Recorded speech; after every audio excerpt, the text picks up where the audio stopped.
Iya, sebenarnya kenapa tiba-tiba kita ya ada ikut-ikutan ini karena kan kebetulan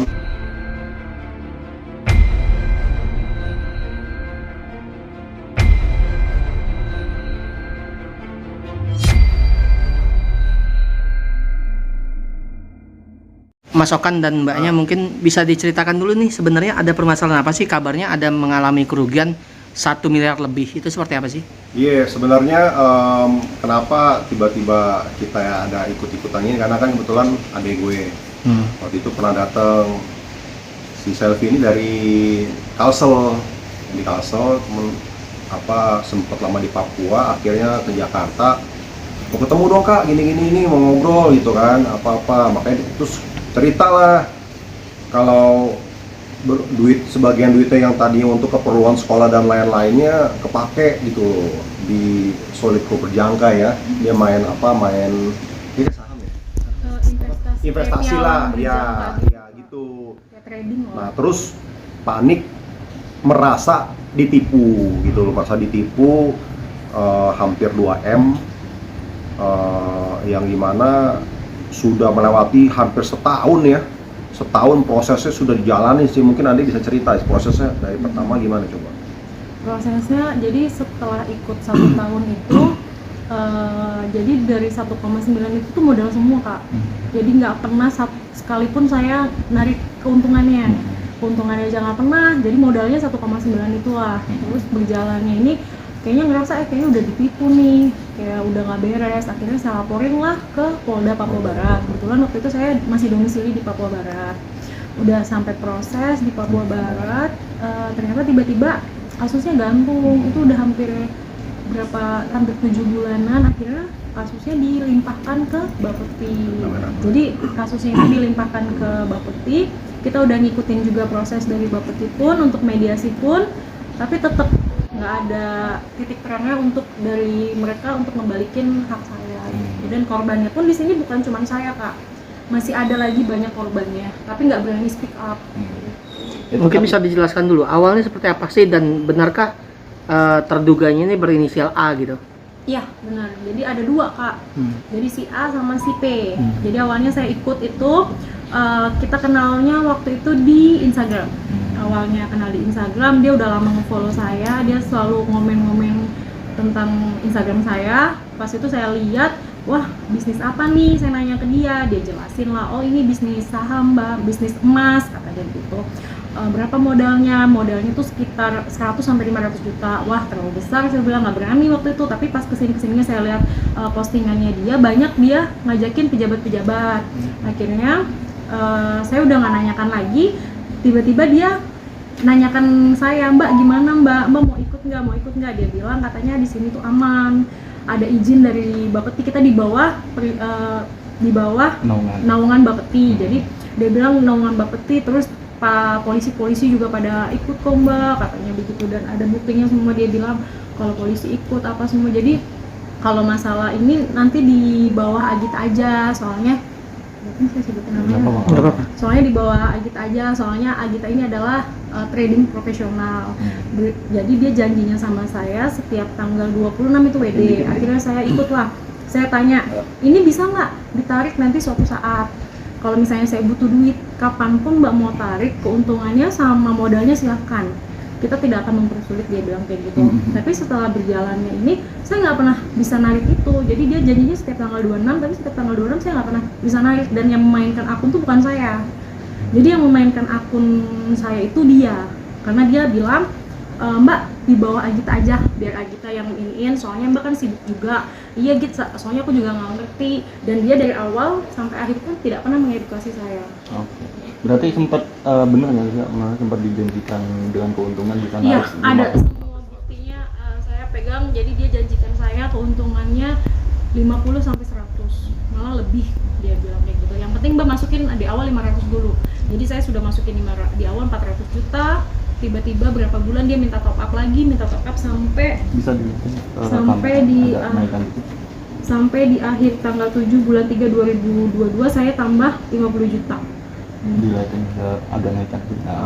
Ini bukti transaksinya dari tanggal 25. Saya masukin sampai terakhir, jadi totalnya 1,925. Oke, berarti Nggak sempet nanya dulu ke Mas Okan nih soal bisnis itu seperti apa gitu. Oh belum. Belum. Itu karena kan saya di Papua, jadi di sana pun juga dulu koneksinya agak susah sih. Karena pikirnya kan aman, karena Aman, kan karena dia bilang dijalanin, di bawah- dibantu, di apa gitu loh. di Jadi bawah Bapeti. ya, tapi Mas Okan sendiri sempat mengetahui kan untuk awal ya kita dia- saling tahu, cuman kan kalau masalah kan kita nggak tahu semuanya. Selama belum cerita, pikir aman-aman aja kan.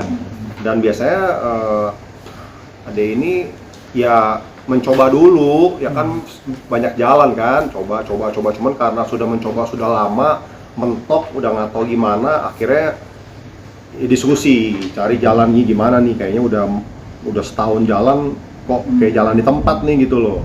Makanya ya kita bantulah sebisa kita, bagaimana supaya, soalnya uang ini bukan uang nemu kan, uang keringat, terus dipakai mau untuk sekolah gitu loh. Nah, kan kasihan kan, jadi uang yang dikumpulin buat sekolah ini nggak bisa dipakai. Karena dia bawa nama jenderal juga Kak, jadi dia bilang aman, ini di bawah Bapeti, dan ini juga nasabah kita juga kebanyakan katanya polisi, sampai ada chatnya juga nih. Semua lengkap semua. Nasabah kita semua polisi, sampai dia untuk nipu saya apa, sampai saya kemarin tuh sudah sempat lapor ke polisi juga ini surat.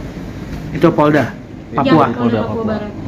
Tapi agak gantung sih, karena dilimpahkan ke Bapeti jadinya. Saya udah proses di Bapeti sampai kita mediasi pun juga, tapi tidak ada titik terang. Ini saya waktu surat mediasi sama, bukan Bapetinya malah, waktu pas kita mediasi itu dari pihak Bapetinya nggak ada. Jadi kita dari perusahaan JFX Kak, seperti naungan di bawahnya ini untuk pengawasan dari mereka. Ini surat mediasinya lagi.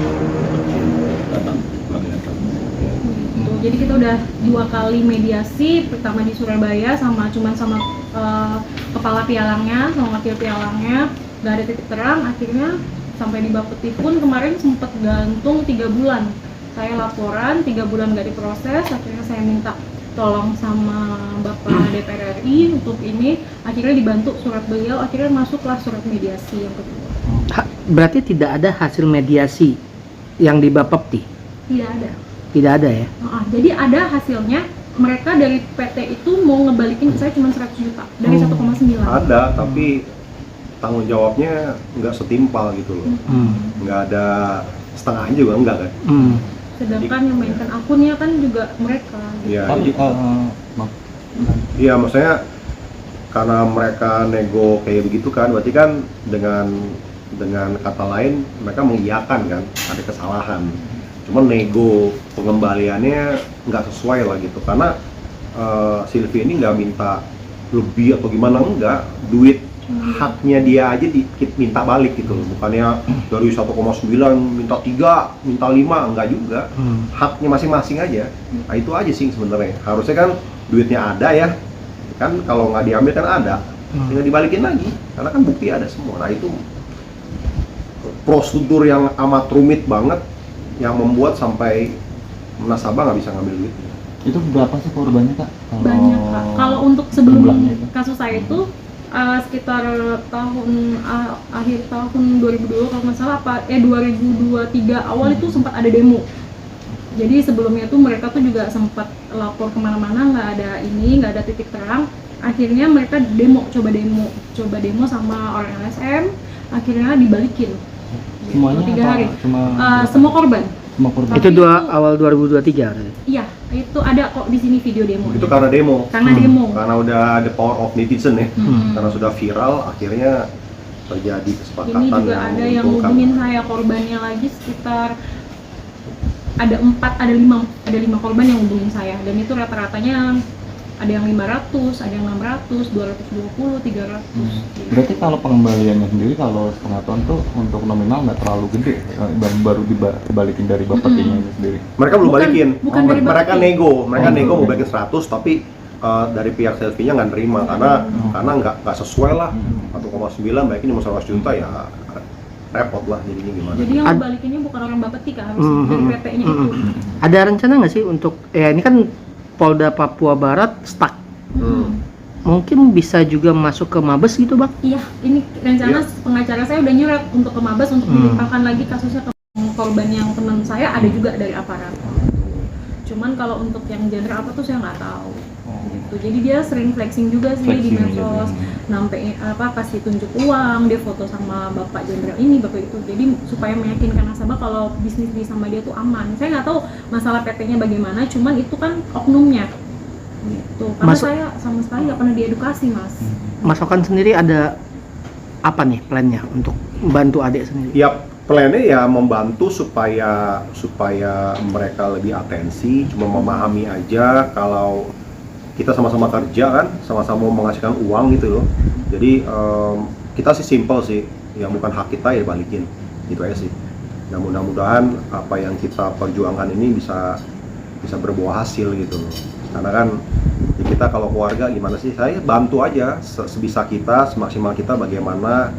Mudah-mudahan dengan bantuan teman-teman media beliau bisa mendengar lah gitu loh. Kalau kita butuh perlindungan hukum ya, perlindungan, atensi, arahan supaya kita ini nyaman gitu loh berusaha di Indonesia, mau mencari nafkah atau apapun itu.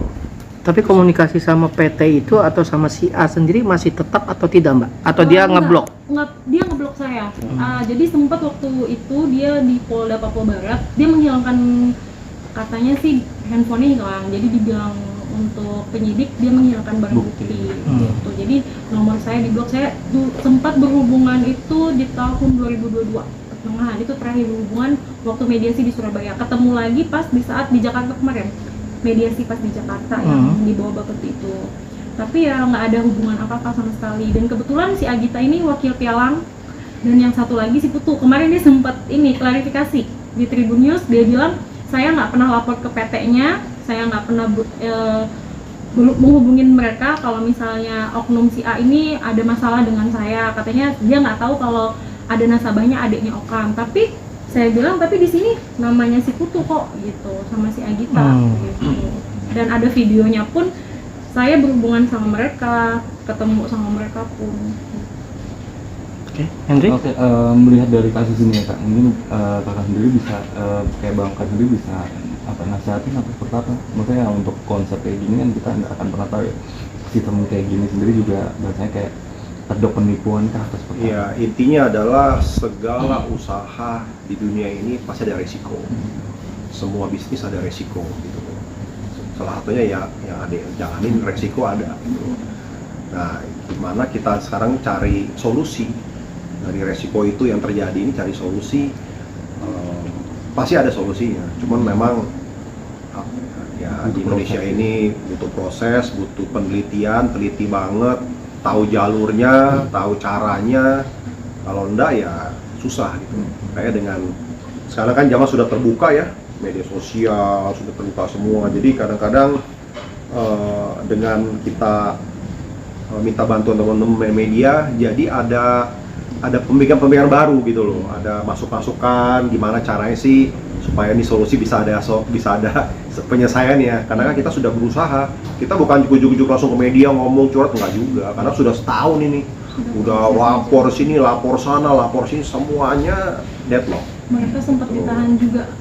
Oh iya, kata sempat ditahan 10 hari. Si A sama si P? Iya, si A dengan si P. Seperti ditahan 10 hari, tapi kita nggak tahu gimana koordinasinya, akhirnya ditangguhkan ya gantung lagi. Karena kan kalau sudah ditahan, ya saya sebenarnya kan sudah terbukti. Nggak mungkin dong ditahan itu belum terbukti, itu nggak mungkin. Berarti sempat jadi status tersangka dong jatuhnya, atau belum? Sempat, tapi gantungnya kasusnya di kejaksaan. Oh, Tidak mau dilimpahkannya. Jadi dilimpahkan ke kejaksaan, akhirnya kejaksaan limpahkan ke Bapeti itulah. Jadi akhirnya saya ngikutin lagi sampai setahun itu, saya ngikutin proses dari Polda, saya ikutin dari Bapeti, saya ikutin sampai mandat mereka tetap kekeh mau balikin uang saya cuma 100 juta gitu. Dan sempat ada juga kok Kak kasus di 2020 sampai anggota DPR RI pun sempat minta Bapeti didesak serius tanggapin dugaan penipuan PT SGB. Jadi nggak cuman tahun saya, tahun sebelum-sebelumnya pun juga, dan korbannya banyak. Tapi kenapa sampai dibiarkan begini gitu. Tapi sempat ada ini kan, kayak ibarat dengan para korban sendiri bikin grup komunikasi ya.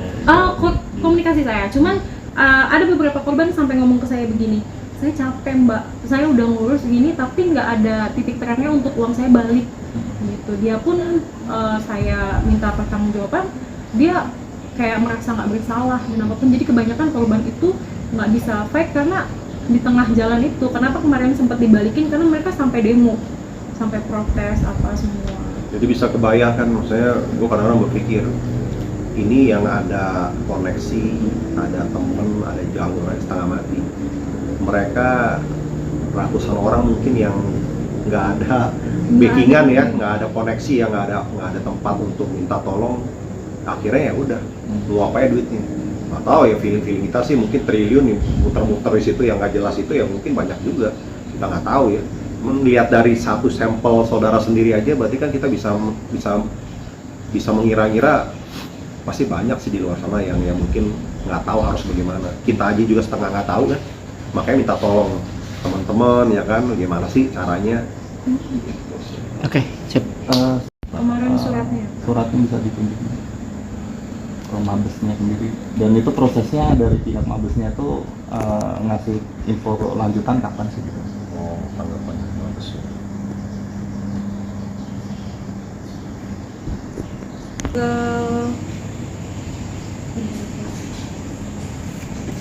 Kita bikinnya kemarin suratnya kirim ke Kapolri di 23 Juni 2023. Dari pengacara ngirim ke Mabes Polri, tembusan Kapolri, Mabes Polri, ke Barreskrim. Tapi belum ada update ya? Update Belum, kabarnya. dari pengacara belum ada. Oke. Jadi kita Sip. akan